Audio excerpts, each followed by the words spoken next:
Hello and welcome back to another episode of Wealth and Christ Show, a show where we empower Christians to become financially free without compromising their faith. On the show today, we have Mr. Edwin Arroyave. Mr. Edwin Arroyave is the CEO and the founder of Skyline Security. Skyline, the company that he's the CEO and the founder, has protected hundreds or thousands of families and businesses across the nation with cutting edge and smart security technology. In this episode, we're talking about Mr. Edwin's success as an entrepreneur as well as a Christian entrepreneur as well. So thank you for being here, Mr. Edwin. Yes, thanks for having me. I'm excited to be here. For those who may not know you, could you give us a quick background of who you are? Yes, I was born in Bogota, Colombia. So I'm the immigrant story. And my parents and I came to the US when I was 6 years old in search of that American dream. Unfortunately, 2 weeks after coming to the US, our home gets raided by law enforcement, and both my parents end up in jail. 8 months later, they get acquitted of all charges. We're thinking that nightmare is over. However, the nightmare was just starting, because every year after that, our home would get raided once a year. Finally, about 4 years later, I was 10 years old, and this time they were able to put my dad away for a long time. For the last 4 years, they'd been looking for him. He'd leave to Colombia, come back, and things like that. But anyways, at 10 years old, they put him away for a long time, and his last words to me were, "Son, you need to become the man of the house." My dad was my hero, still is my hero, and I promised him that I would. So when I first got the opportunity to get a job, I was 15 years old, and I was lucky enough to get a job working at a call center, and which is not a very, it's not probably the best type of job for me at the time, because I was very shy and I was very timid. But I quickly got the courage to do this job I did not want to do, just out of desperation to help my family out, because at this point I was just tired of watching my mom not be able to pay for the rent at the end of the month. I was tired of us running out of food at the end of the month because we were on food stamps. I was tired of my siblings' mother and I living in this tiny little bedroom without any windows. And lastly, I was just tired of roaches waking me up at the middle of the night, in the middle of the night, I should say. So really, the avoidance of pain caused me to take action towards something that really demanded more than I thought I was worth. And there's two things that usually make you take action towards your goals. Number one is the avoidance of pain, or number two, it's the pleasure of where you're going. And that's where touching the dream comes in. But I've always been motivated by those two things. But if I had to choose one, it was sort of the avoidance of pain. And that's what made me take that job, because again, the last job I wanted to do was, calling people over the phone when I'm very shy and timid. But I did have two things going for me, even though I was very shy and I was very timid. One was that I was a big dreamer. When I was 12 years old, my mom would go to work, so I'd stay home by myself during vacation, and I would just dream all day how one day I was going to make 100 grand a year by the time I was 21 years old. And the reason that number was important to me was because that's the way I could help my family out, and I could take care of my biggest why, which is my family. Usually, everybody talks about the why. If you don't know what your why is, it's usually the dreams that God places in your heart, or it's the people you love. It's those two things. And for me, it was taking care of my mom. And then I quit. I that 100 grand that's what it represented. I was going to be able to come through on the promise that I made to my dad, that I was going to take care of the family, and then also take care of my mom. So I had these huge God-sized dreams. And second was, I always felt like God was with me. Even though it wasn't the best, it wasn't the best, it wasn't the best atmosphere growing up, right? Because we were in that tiny little bedroom without any windows. What I did have going for me was faith, because my mom would always pray over me. She'd always tell me how I was going to do something great with my life. And she would always tell me how one day I'd be so successful that I'd be talking to people about how God was a big part of my success. So those prayers that she did for me every morning, every night, just gave me the confidence that I needed. And I often say, step one of being successful is, it starts with you having hope. Hope is something that you're looking forward to. hope is the dreams that God places in your heart. It's the purpose. It's your dreams, right?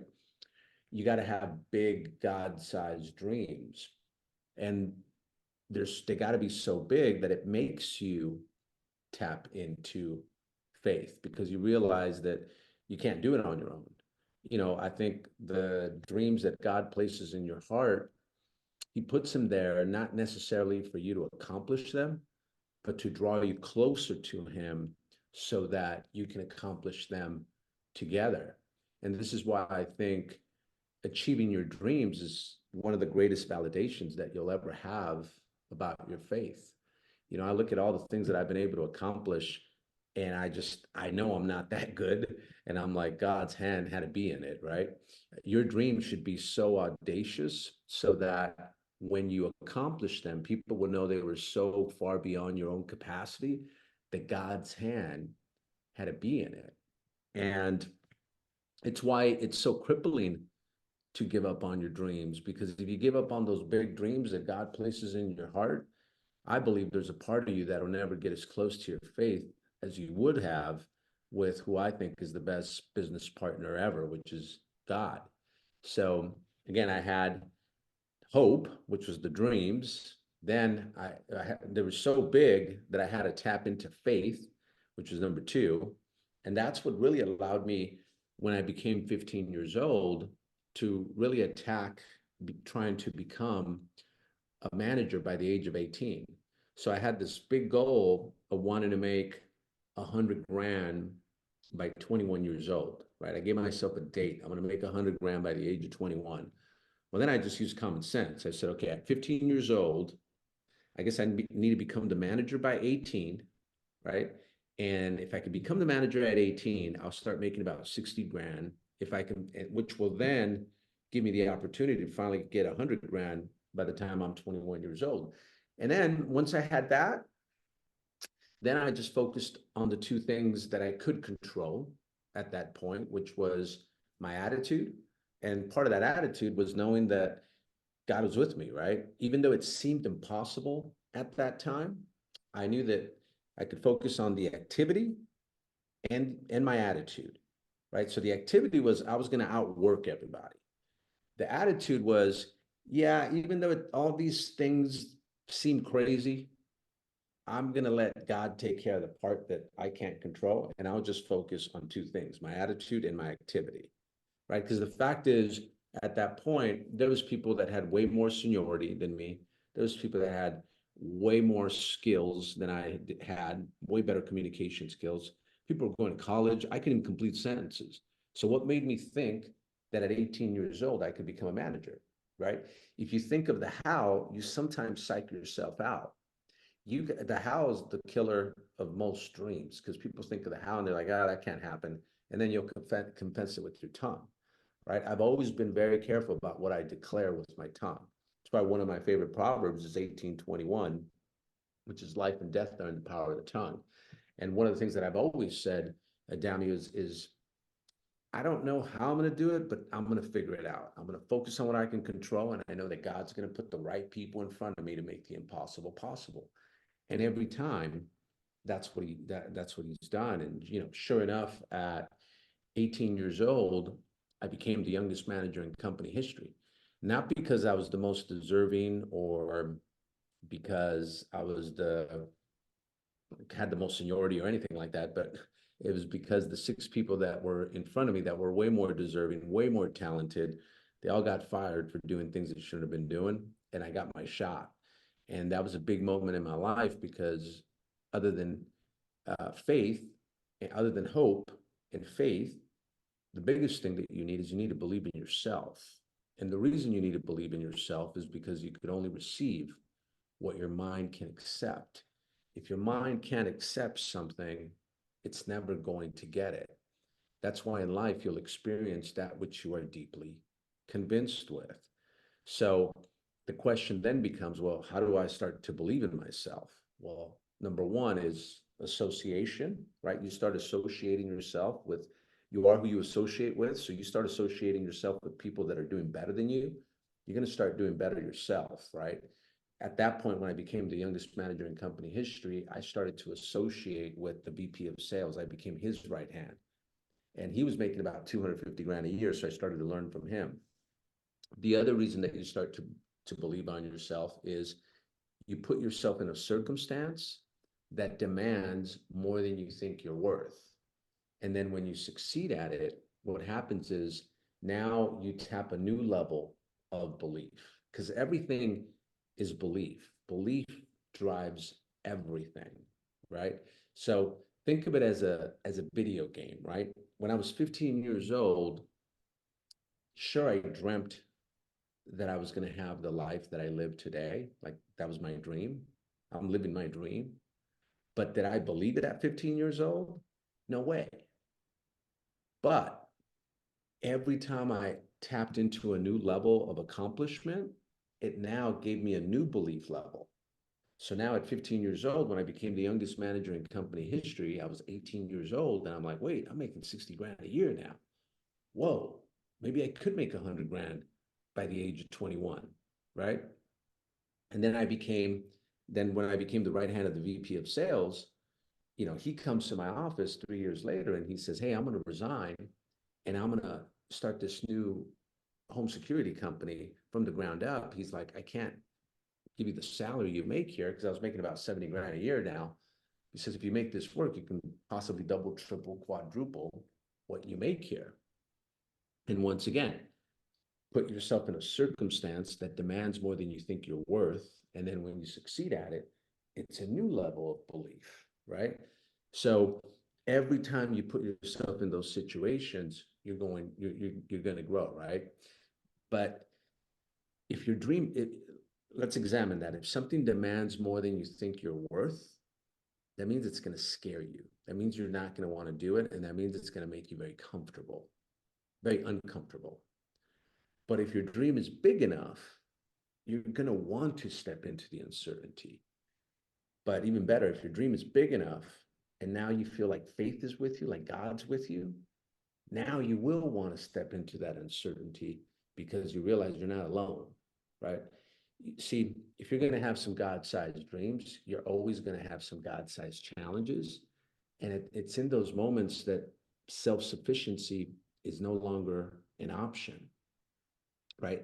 And it's in those moments that you want to believe in a higher power to help you with all the resistance that comes when you're going after big God-sized dreams. And for me, that's always been the little confidence that I just needed. I've always felt like, God was with me. So anyway, so then now I'm 21 years old and I use common sense. In order to make 6, 7 figures a year, 8 figures a year, you don't need to be that smart. I'm an example of that. I graduated with a 1.8 GPA from high school. I never went to college, but I did have a lot of common sense. In fact, I just posted on my Instagram today about one of the things that I pray for all the time is wisdom. And common sense has really just come easy to me. And what common sense told me is that in order to make 6, 7, 8 figures a year, you need two things. You need an opportunity that allows you to make that kind of money, right? Because if you're in an opportunity, but the opportunity doesn't allow you to make that kind of money, it doesn't matter what you do, you're never going to make that kind of money, right? So number one, that's step one. Step two is you need to find someone who's done it before, who's got a vested interest in your success that's going to help you do it. And if you find that person, the only reason you wouldn't make it is if you don't work hard. Now, the hardest part is most people aren't going to want to take the time to show you step by step, right? But when I was 21 years old, that was my opportunity, right? I was like, all right, this guy's making 250 grand a year. He's leaving because he thinks he can make millions in an untapped market. So I thought that sounds pretty reasonable. Number two, I thought was, I thought, okay, well, if he's going to mentor me how to start a company from the ground up, I'm like, this is the mentorship I've been looking for. And number three was I had these God-sized dreams. I knew that I wanted to take care of my dad once he got out of jail. I knew that I wanted to buy my mom her house because I promised her I would. And then I also had these big dreams of one day living on the edge of the hill, overlooking the entire city. And, I was that kid that I would leave school my senior year and I would ditch and I would go to Rodeo Drive and I would go to Hollywood Hills and Beverly Hills. And I was like, man, I used to just visualize all day how one day I was going to live out there. And I was like, man, I don't know how I'm going to do it, but I'm going to live out here. And so then again, I used a common sense question. I said, is $70,000 a year going to make these dreams come true? And the answer was clearly no. And then I looked at the worst case scenario, because one of the ways that you eliminate fear is by looking at the worst case scenario and being okay with it.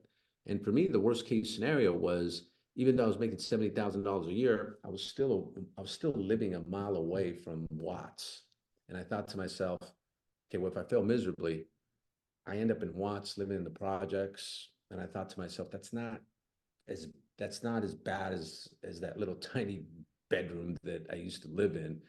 So, but if I make this work, I can end up where I've always wanted, right? And I could end up helping my parents and my kids, and I could, change my family tree forever.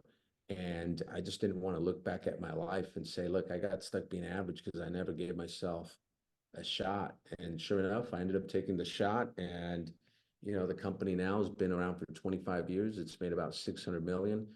Last year alone, we did 200 million. And we're on pace to do it in 3 to 5 years, what's taken us 25 years to do. And what drives me now is I want to show people that with the right relationship with God, anything is possible. And the more success I could have, and the more I could share that it's God's been a big part of it, it's gives me great fulfillment.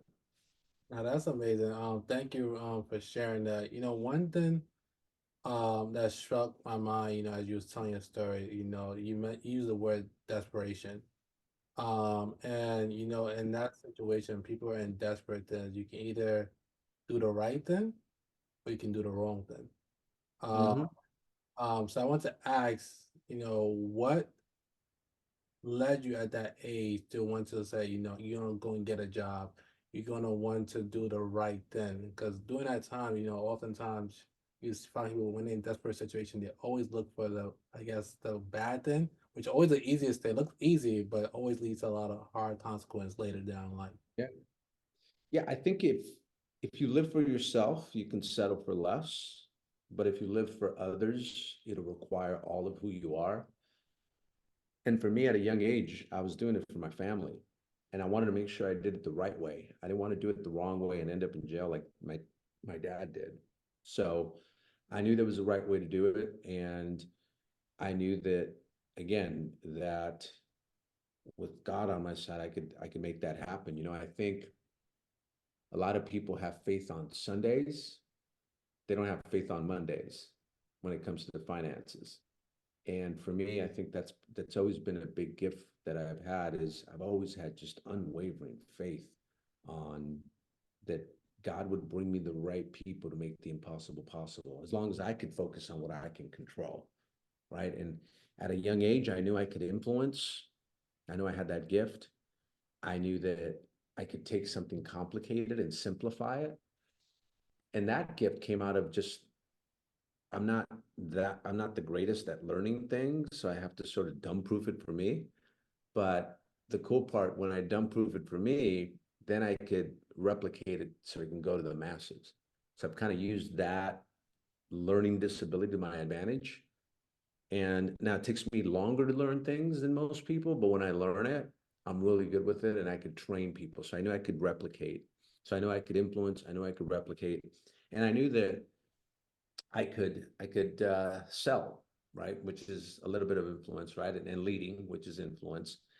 But other than that, Dami, I didn't have anything else. Those are the things that I've always focused on. I'm like, this is what I'm really good at, and all this other stuff that I'm not really good at. I mean, the right people start showing up, and the story of my life is the right people have always showed up. No, that's amazing. Thank you for sharing that. I definitely agree. Which is that the teacher will always show up when the student is ready. That's a quote that Mhm. I always believe. And one thing I wanted to ask again that you mentioned in your story is that you were shy and timid. You know, Mhm. going out as a 15-year-old into the world trying to start a job. How did you overcome that shyness, that timidness, and found the courage that you have to get it done. You have to make things work out for you. So great question. again, I think goes back to the purpose, right? I think your purpose has to be big enough to fight off your mind when your mind tries to tell you the task is too big. I think your purpose has to be big enough to fight off your body when it tells you that it can't go on. And if your purpose is big enough, your mind and body won't matter, because at that point, your will and spirit will take over, and your spirit will get your mind and body to go, and then your body and mind will follow, right? But that's why that dream has to be that big. So if your dream is big enough, again, you just do it, even though you're very shy and you're very timid. Now, at that point, how did I work on it? I ran big numbers. In other words, I was going to outwork you. I was going to outstudy you. I was going to outproduce you. I was going to outlast you. And I started running, again, large numbers. So I would make more phone calls than you. And I became obsessed with repetition. And I started doing all the boring stuff that no one else wanted to do. And instead of getting fatigued by it, I actually got energized by it. So what's the boring stuff? Like, I would show up every day. So people that had way more talent than I did would miss like 2 days. We were working Monday through Saturday. I would show up every Saturday. Most of the talented people that were way more talented than I was always missed on Saturdays because they were too busy partying Friday night. I was always role playing. Um, all the talented people would come in. We would start our shift at 4, and they would come in right at 4. I'd come in at 2:30, and from 3:30 to 4, 30 minutes before, I would be role playing, practicing my pitch, practicing my rebuttals, practicing my presentation, how to fill out the paperwork. I They offered leadership development at this company. So from 2:30 to 3:30, I would do the leadership development stuff. Most of the talented people would never go to that just because they would get so many sales. So again, I was doing all the little things, all the boring stuff that no one else wanted to do. But what I was doing at that point, I was growing my faithfulness. I was growing I was good with the small things. So when the big things came, I was ready for them. And I was building discipline. And I was building, you see, most people, they can't handle repetition. And that's why they're always trying to change stuff around. They're always trying to find a way that's easier. And once in a while it works, but most of the time it doesn't. And if you, at least for me, if I want to make sure that it gets done right, I just always run big numbers with everything. And that's what I did. And, it builds grit, it builds fortitude, it builds resiliency. And I think those are 3 of the biggest skill sets you can have in life, because once you have them, no one can take them away, because no matter where you go, you already have them. But the only way to build them is to fall, get back up, and to know how to deal with adversity. So, you don't work off how you feel, you work off your discipline. It's standard over feelings. So as I look at at that young age, I wasn't working on my feelings. I was working on my discipline. I was working on the fact that I wasn't going to let my family down. And little by little, that's where that confidence came from. And then all of a sudden, what happens is, if you study a script and you know it so well because you've said it 1,000 times, what happens is you operate out of certainty. See, when you know when you know what you're doing, where you're going, and why you're doing it, you operate out of certainty. And when you operate out of certainty, your enthusiasm naturally comes out. Everything is a transfer of enthusiasm. And enthusiasm comes out of certainty. And the certainty comes from knowledge and applying it. See, that's where confidence comes from. And that's how, even though I was very shy and I was very timid, I knew the script so well that I couldn't mess it up. Even if I wanted to mess it up, I couldn't. And I was confident, because even if you're a shy and timid kid, if you know what you're talking about, you're going to be confident. It's, ignorance is fear. Ignorance gives you fear. When you don't know about something, that's where you get really freak scared.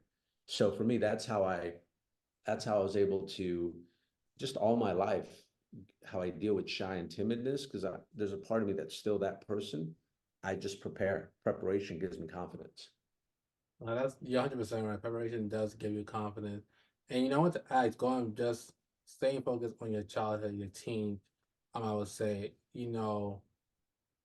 I guess my question is, people will be watching this episode, have seen you all over TV, seen you do a bunch of different interviews, and you talk about having big dreams, how did I guess the question I ask, how did your fate at that point, not knowing, because everybody always dream of making six figures, making seven figures, but through the time, through, I guess, going through life, they never make it to that destination. How did your faith, what would you say about your faith play a role? Was it praying more? Was it, going to church? What exactly in regards to your faith, would you say contribute to you able to achieve your goal? So I think the pursuit of greatness is your biggest act of service. And I think what allows me to continue to push on the business side and, on the family side, and obviously in all areas of my life is I want to be a good example to people that you could be a person of faith and be successful and still obviously be a person of faith. I also think that God's given me so many blessings that I need to take advantage of them so that I could give more. You know, I'm huge on tithing. Malachi 3:10 is a big one for me. And I've noticed that, you know, there's a time of, during your lifetime, there's different areas of your life that'll spike. And obviously I've been very busy with business for a while. And one of the ways that I could bring people to God is with my money. So the better I do, the more I can give to my church. The church that I go to is a very young church, so I'd probably say the average age is probably 26. So a lot of them don't have the money. So for me, that's a big motivator because I know how important knowing that God was with me at a young age helped my life. And if I could help by being one of the bigger donors at the church, then that pushes me to work harder. I mean, one of my dreams now is I want to give $1 million a year to the church. You know, that doesn't happen if you're not pursuing big things, right? And you don't do it for this reason, but for me, the more that I've been good with tithing, the better I've done. And my mom taught me that at a young age. When I started, one of the first things I got her was I used to pay for a refrigerator that she wanted, and I used to give her $200 a month for it, and she would always tithe from that, and she would always remind me of that, and um, and again, that's a good way to bring people to the kingdom. So No, you're 100% right. Money is definitely a great tool to use to bring people to the kingdom. I want to ask you a question because you said at 18, at 21, you had to make a decision to leave this job. You're making $60,000 a year. The guy you're looking up to eventually take his position or become the VP is leaving the company. What in that, I guess in that time you like, you had to make the jump, and why specifically home security industry? well, he was the only successful person I knew at the time. So uh, that was a big part of it. Obviously, he was making 250 grand a year, and I thought, okay, if this guy's willing to teach me how to start it from the ground up, I'm like, this is cool. I guess I could make 250 grand. And the other part was that I knew that security was always going to be recession proof, in that in a bad economy, people get freaked out, and all of a sudden there's a lot of burglaries, and fear sharpens listening. All of a sudden people get reminded of what matters most, which is their family, and then their biggest asset is usually their house. And then I knew that at the time nobody was really selling to the lower income middle class neighborhoods. Only people that really had home security at that time was affluent people, and it was very expensive. So I figured if we could figure out a way to make it less expensive and go to the areas like where I grew up, where I knew people were getting robbed left and right, including myself. I got robbed at gunpoint when I was 18 in the apartments that I lived. I knew that we could now, give alarm protection to the masses. So that was, again, it was just kind of common sense again on that stuff. Hey family, I hope you're enjoying this episode so far. And if you are and you have yet to subscribe to us here on YouTube, please hit the subscribe button. And also, if you're listening to us on Apple Podcast and you have yet to leave us a 5-star review, please do so. Now back to the episode. You're right. It's funny that you mentioned common sense. I just finished reading the story of Solomon and how basically I guess when he did visit God, he had a dream and God met him in his dream. The one thing that he asked him for was wisdom. And as a result Yes. for wisdom, God bless him with wealth. Your story is kind of remind me of that. And I want to ask, because you have made over $600 million with your company, what are some, I guess, what are some lessons you learned? I guess I'll ask that question this way. What are some lessons you have learned in the past 25 years that you would like to share? Well, number one, I think in life, there's a formula that I've used to attain everything I have in my life. And the thing about this formula is that most people know about the formula. The problem is most people misapply the formula. And meaning, let's use real estate for an example, buying a house, because it's people's biggest dream for the most part. Most people are waiting to have to then take action to then become whatever it is that they want to become.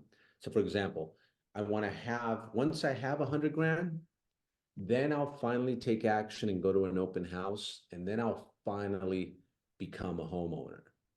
The problem with that kind of mentality is that number one, it's related with having a low self-worth, and number two, it's related to having a bad relationship with money. See, if you're always worried about not having enough money, if you're always worried about not saving enough money, then what happens is you're going to hoard all of your money. And if you hoard all of your money, you're never going to be able to reward yourself. And if you never reward yourself, you're never going to be able to touch the dream or taste the dream. And if you never touch or taste the dream, you're not even going to know it exists. So because you don't know it exists, you're just going to become complacent, and you're going to continue to hope that one day you'll have enough money so you could finally take action and become whatever it is that you want to become. Now, the chances of that happening are slim to none. What probably will happen is life's going to punch you in the face. And when it does, it's going to knock you down. And it's probably going to take all of your savings, if not most of it. And then you're left with this endless cycle of trying to have to take action to become whatever it is that you want to become. That's what I call a mindset of scarcity. The mindset that you want to have, but that's worked for me at least all my life, is what I call the mindset of abundance. And it's basically the same formula, except it's upside down. First, you become. What has become? Number one, just like I said at the beginning of the podcast, it's hope. You have to have a dream. That's the desire to want to do something great with your life. That's you declaring, this is what I want for my life. This is what I'm looking forward to, right? If you have nothing you're looking forward to, then you have despair. So hope is part of becoming. The second part of becoming is you have to have faith. For me, faith is always, I've always felt like God is with me. I'm a follower of Christ. So that gives me the little confidence that I need. If you're not a believer and you believe in the universe, well, faith is positive mental attitude. That's 90% of winning in life is just being positive, right? If you look at faith, faith is just a projection of the most positive thing for the future. If you look at fear, fear is the projection of the worst possible thing for the future. They both haven't happened yet. So whether you like it or not, you're faith-based. You're either going to be positive or you're going to be negative, but you're going to be faith-based, right? So becoming is having faith. Because again, 90% of winning is being positive. The third thing, which also has to do with faith, is taking action before you have what you need. Now, the third part of becoming is you have to believe in yourself. You have to believe something in your heart before you actually have it. You have to believe that you're worth 100 grand a year before you actually have it. You have to believe that in your heart that you're worth $1 million a year before you even have it. Well, the only way you're ever going to believe something in your heart is by experiencing it. The only way you could ever experience something like that is by stepping into the uncertainty of something that demands more than you think you're worth. But then when you succeed at it, now your belief level goes through the roof. And now that you finally become, you now start taking action before you have what you need, because you realize you're a money-making machine and the money's already on its way. So you're just going to start taking action, even though the money's not there, right? And the other part that happens when you start to take action before you have what you need is you get a blueprint of how you need to make it happen. And then all you have to do is break it down to the ridiculous. The more you can break it down to the ridiculous, the more attainable it becomes. The more attainable it becomes, the more realistic it becomes. The more realistic it becomes, the more excited you are about actually going to go make it happen. See, what causes us to take action is our ability to think we can get a result. To the degree that we think we can get a result, we'll start taking massive action. So that's the beautiful thing about getting a blueprint and breaking it down to the ridiculous. The other thing that happens when you take action before you have what you need is it now sends a signal to God that you do have faith. So now you cause God to act on your side. See, everything is reciprocal in life. If you want something first, you have to give it first. If you want faith to act on your side, you got to take action before you have what you need. You can't wait. You can't just pray and hope that it just lands on your feet. You got to go take action before it happens. And then what happens is then God, it causes God to act. He'll put the right people in front of you to make the impossible possible. And the last part of that formula is you put a date on when you're going to do it by. And then once you have, and that's an important piece of that, because most people, they have these dreams, but they never put a date on when they're going to do it by. And if you don't put a date on when you're going to do it by, then you don't have no urgency, right? What we're looking for is urgency. Well, now that you have the date, now you go after it like your life depends on it. And then what's going to happen is, especially when you're first trying to go after your dreams, I don't know why this happens. It's just, it is what it is. Life's going to punch you in the face harder than it ever probably will. And when it knocks you down, you got two choices. You either get back up and you go back to being the person you used to be, or the person you used to be maybe is a person that always makes excuses, that always says, I'm not meant for greatness. I guess I'm meant for poverty. You can have that mentality. Or you can finally spring back, push forward on the two things you can focus on: your activity, your attitude, and then all this stuff here on the left side that's making you think that it's impossible. You just have faith that God will come through and put the right people in front of you.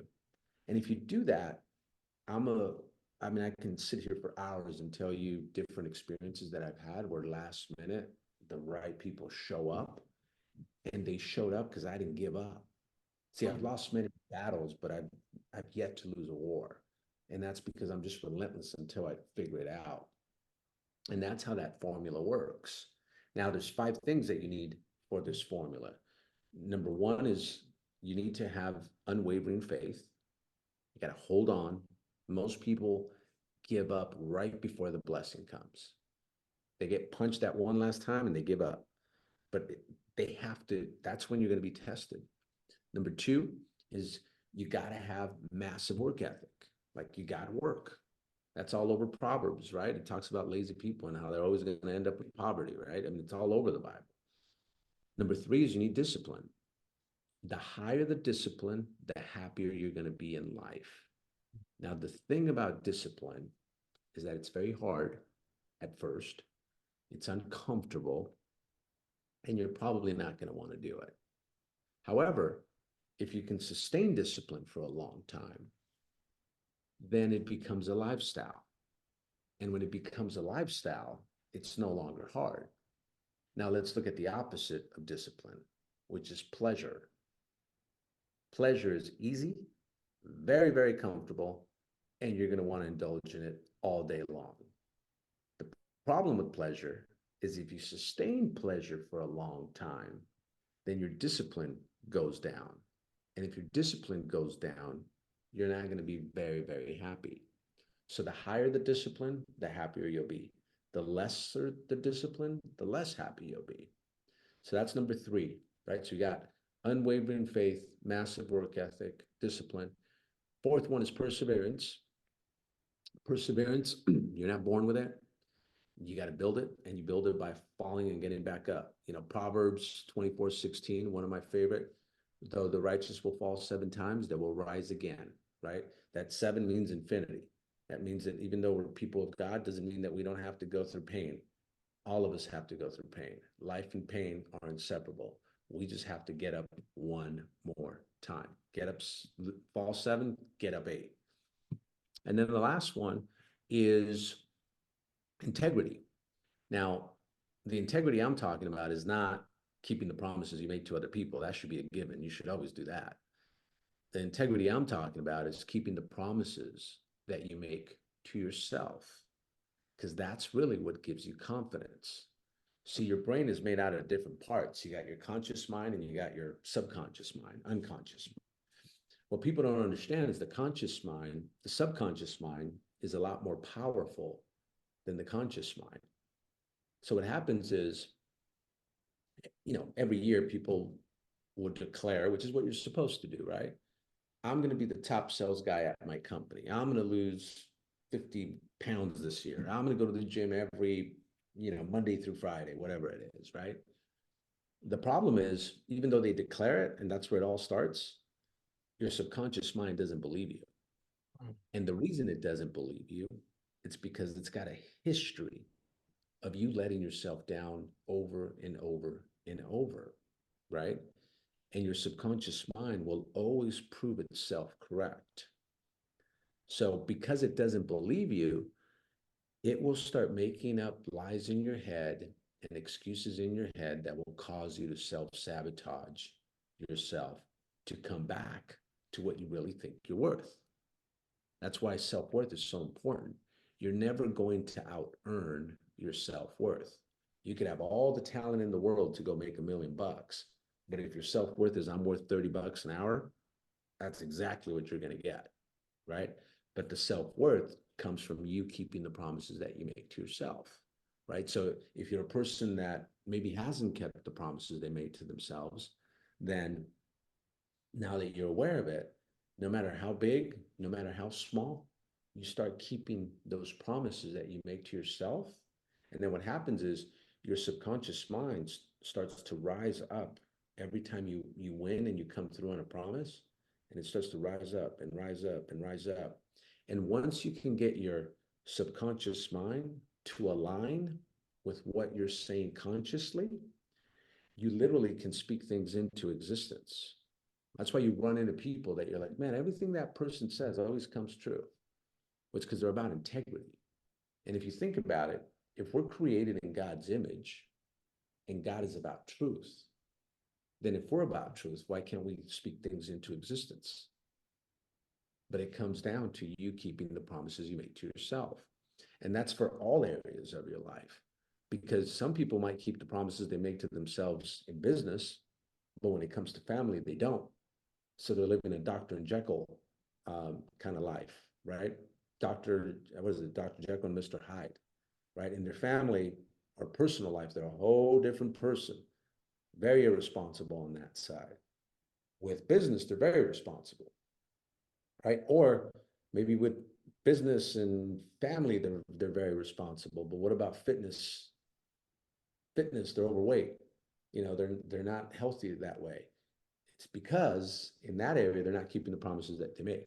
So you could be really good in one area, but not that good in other areas. And the idea is that you keep the promises that you make to yourself, and that's what's going to build you confidence in different areas of your life. So that formula I've used to attain everything I've gotten in my life. And again, I could go for hours and show you just miracles that have happened in my life based on just not giving up and continuing to focus on what I can control. And that's really amazing. I just have a few more questions. One question that I wanted to ask, is your partnership with Brinks Home Security, and why was that a pivotal, partnership that you had to gain, in order to reach the $600 million, making over $600 million that you currently are. Yeah, so they're my finance partners, so they're the ones that buy my contracts. So the reason they were so important to me was they have nationwide coverage. So we're in 36 states, so I needed a brand that was already in 50 states. So that was a big part of it because I could have gone the regional player route, but I needed a foot national foot coverage on it. And they've been great partners. I think you're during adversity, I think reveals your character. And I think with Brinks, they've always stepped up during crisis times. Because in business you're always going to have ups and downs. And even as a person, right? Your character will be revealed when crisis comes, right? And that's why, whatever you do repetitively, you will respond reflexively under pressure, right? So whatever you do repetitively, you will respond reflexively under pressure. That's why you need good habits. That's why you need good character, because under pressure, your habits will come out. Habits are reflexive. So if under pressure, you don't have good habits, right? If under pressure, all of a sudden you like to pick up the alcohol, or you like to go party, or you like to go do whatever it is that's not unhealthy, um, that's that's a bad habit, right? But if you have good habits during a hard time, you're like, oh, that's when I have unwavering faith. That's when I have massive work ethic. I actually work harder when things get tough, right? Instead of running away from it, you stand in the pain and you work through it. When hard times come, you have discipline. When hard times come, you have perseverance. When hard times comes, you have integrity, right? In regards to your character. During hard times, you're still humble. You still take care of people first. It's not just about you just because you're going through hard times. You're actually serving more during hard times. That's humility, right? And because of that, you'll have integrity. During hard times, you have integrity. You still keep your word to other people, even though you're going through tough times, right? Now you have integrity. During hard times, you revert back to courage. You become a courageous person, right? Grit, right? It's courage during adversity. During hard times, you revert back to faithfulness, being good with the little things, right? Just because hard times come, now you don't stop working out, right? That's a discipline. Just because hard times come doesn't mean you stop going to church, right?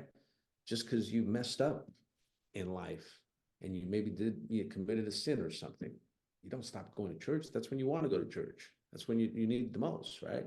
Um, when tough times come, you revert to perseverance, you revert to wisdom, right? If you've gone through hard times before, you have the wisdom to know that if you're going through pain, on the other side of that pain is probably going to be your greatness, right?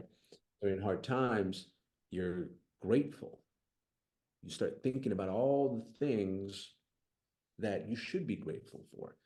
That's why if you're grateful, you'll have resiliency in life, because the reason it creates resiliency is because you're unlikely to see failure, or you're unlikely to see failure as personal. You won't take it personal because you know that it's temporary. And you do that because there's so many things that you're grateful about. And then you're also generous during hard times. Again, that's why you want to have good habits, good character. And the way you have that is by doing it repetitively. So whatever you do repetitively will come reflexive. That's 100% right. And I want to ask this question because you spoke about family, and you meant in reading your biography, you talk about how your wife, played a pivotal role for you to see the potential in Skyline, in terms of investing back into the business. If you could just quickly elaborate, how your wife opened your eyes at that point of time in your business. Yeah, so she, again, common sense. I was a little burnt out of the business. I was doing it for 10 years. And at the time, I wasn't growing, I was stagnant. And in life, you're either getting better or you're getting worse, but nothing stays the same, right? You're either growing or you're dying. So I was starting to die in that I wasn't growing, I was just stagnant. So I kept investing into other businesses that I had no clue on, and I kept losing money. And then finally, my girlfriend at the time, was now my wife, says to me, "Hey, why don't you invest back into your business? I've never seen you invest back into the operations. I've seen you invest back into the sales team, but I don't see you investing back into the operations." And the light bulb turned on, and I was like, she's right. I haven't invested back into the operations. And the reason I hadn't was because I really wasn't fully committed to making it my career. And I think once I confronted that, that I was going to make this my career, that's when everything changed. And I started to invest back into the company. I brought in a CFO that year. We went from 6 employees to over 50. So, whatever, if you're really committed to something, your money will follow it, right? So once I committed the money, then I was like, whoa, now I need to go make sure I grow this thing and bring sales in, because I just committed, 300, 400,000 to this operations. So, I got to go get it. So that's why I always tell people, you're committed to something if you're putting your money behind it. If you're not putting your money behind it, you're not really that committed. So, but that was great because then it allowed me to take off, right? It created an urgency in me, right? Urgency is important, and that's why I've always liked pressure situations, right? I think low stress gives you low performance, Mm. but putting yourself in pressure situations increases your urgency level, increases your necessity level. My definition of a necessity level, it's a sudden willingness that untaps this tremendous amount of ability that you didn't even know you had. But you could only do that by leveraging the most amount of pressure on you so that you can produce at the highest level. Now, the disclaimer to that is you have to be able to keep the promises that you make to yourself.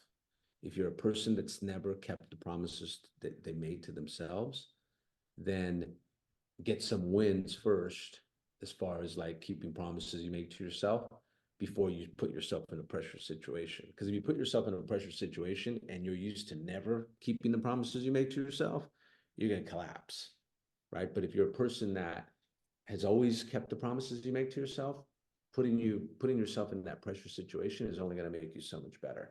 Because again, it untaps that necessity level that you didn't even know that you had. And just to wrap it up, just to go back to your wife, I can just imagine, being By the affected. way, sorry, before I forget, it's very important that I mention this. The more pressure you can take on, the more stress you can take on, the more money you're going to make, right? So the only way to get better at pressure is by standing in the pain and going through it. The reason most people can't handle pressure is because the minute pressure comes, they run away, right? Well, if you run away, you're never going to build the muscles that you need to sustain life when life's going to punch you in the face. Because life's going to punch you in the face, right? Life and pain are inseparable. If you think about it this way, when your mom gave you birth, probably one of the worst pains she's ever gone in her life, followed by the most love she's ever had in her life, right? Watching you, right? And holding you in her hands, right? Life and pain are inseparable. If you look at Jesus, went through the biggest pain so that we could have the biggest salvation. Life and pain are inseparable. So it's inevitable it's a universal law that we're going to have to go through pain. So if you're going to go through pain, might as well make it worth it, right? Pain is inevitable. Suffering is optional. Suffering is you lamenting when bad things happen, right? Pain is you pushing through the pain and figuring stuff out, right? Because we're going to have to go through it. So again, it's why you don't want things to be easy, because if things are too easy, you're never going to build the muscles that you need to sustain success for a long time. So embrace the pain, because when you do, you're going to build the three biggest skill sets that I talked about earlier. You're going to build fortitude, you're going to build grit, you're going to build resiliency. And also, just as important, you're going to be building a story that is going to move the masses. You're going to impact a lot of people when you overcome hardship.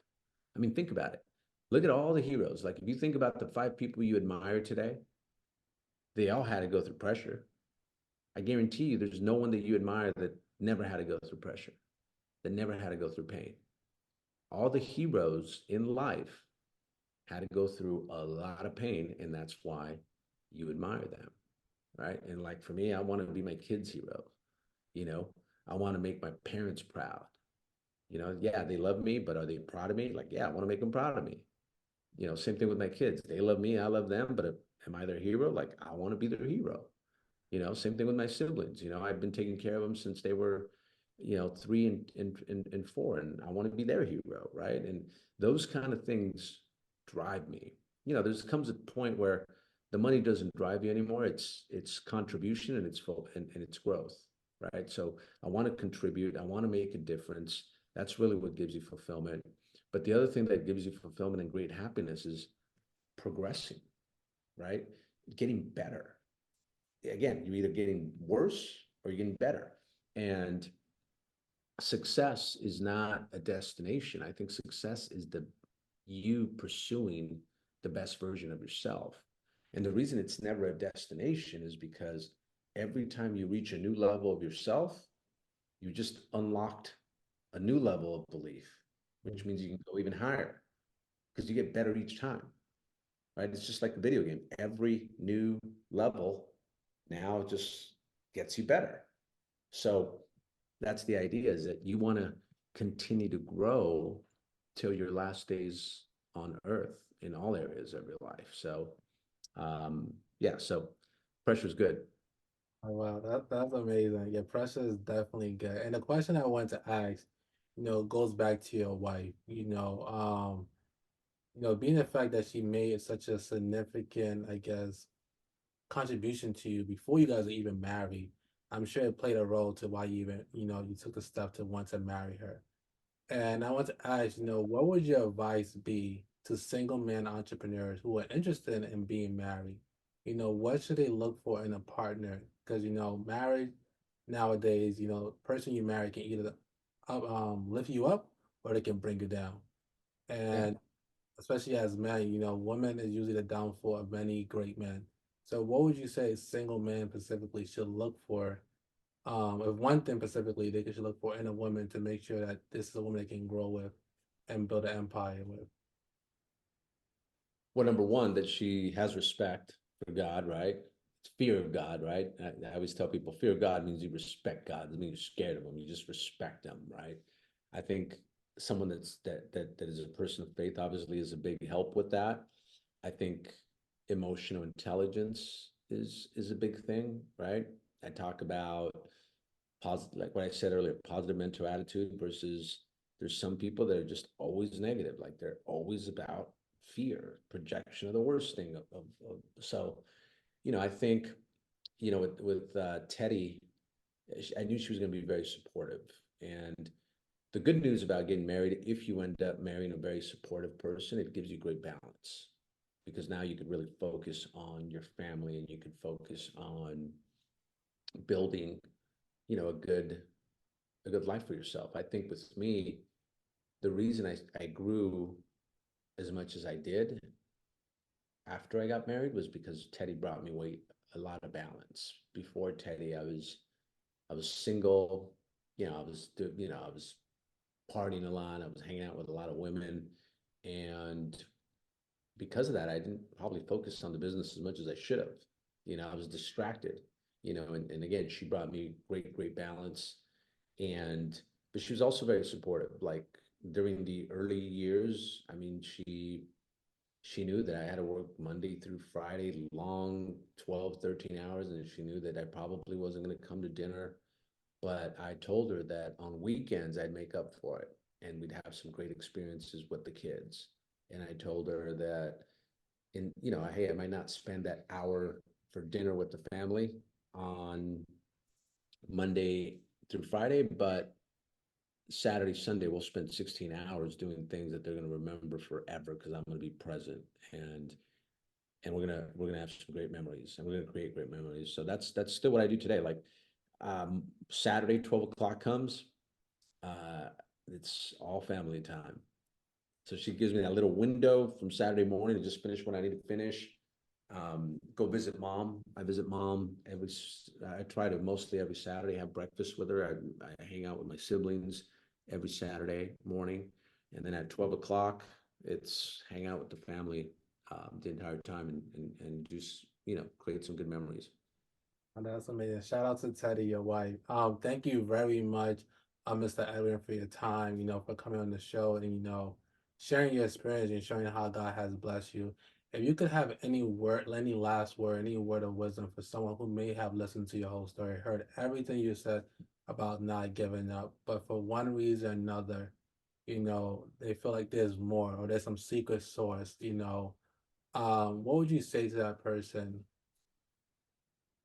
Well, I would say that we all have God-given gifts that God's given us, and it's our job to unlock what those gifts are. But some of those gifts are hidden deep inside of us. And the way we find them is by going through pain, because on the other side of that pain, you're going to find some gifts that you didn't even know you possessed, right? So I think that's number one. And if you don't know what those gifts are, which you probably don't because they're hidden right deep inside of you, if you look at people you admire, they have the same gifts you have. The reason you admire them is because they're expressing them a lot better than you are. But the reason you admire them is because they do have those, you have those same gifts they have, right? And then the other thing I'll say is, when I used to go to Hollywood Hills and Beverly Hills, and I would go look at homes when I was 16, 17 years old, and I'd visualize all day long on how one day I was going to end up living there. I remember asking myself, like, what do these people do? Like, how are there these many homes in these rich neighborhoods? Because they were just home after home. You make a right, there's even more homes. Like, I don't know if you've ever driven around like nice areas. I mean, it's endless. And you're like, man, what do these people do? Right. And now that I get to hang with, those kind of families, I realized that at one point, every wealthy family wasn't wealthy, right? Until that one person shows up in their life that changes the entire family tree forever, right? And for me, that why at a very young age is I wanted to be the one in my family that changed our family tree. And it's not just in finances, it's in faith, it's in family, it's in fitness, it's in finances. I call them my four pillars. Like it's riches. If you don't come from a rich family can come from you. And that's riches in all areas of your life. And you just have to choose to be the one that finally breaks those chains. And I think for me, my mom obviously has the immigrant story. She had to go through a lot of pain. And I think through her prayers, I've gotten a lot of blessings, right? And I do think that God gives you the opportunity to be the one in your family that does it. You just have to be the one that says, all right, I'm going to be the one that, changes that family tree forever. And we all have those gifts. It's really just a desire to want to be that person. I know in my family, I wanted to be that person. That's amazing. Thank you very much, Mr. Edwin. For those who listen, I hope you guys don't see as another guest. another entrepreneur, another business owner on the show. But I hope this encourage you. I hope this inspire you. And I look forward to seeing you guys next week. Stay blessed, guys. Thank you again, Mr. Edwin. All right.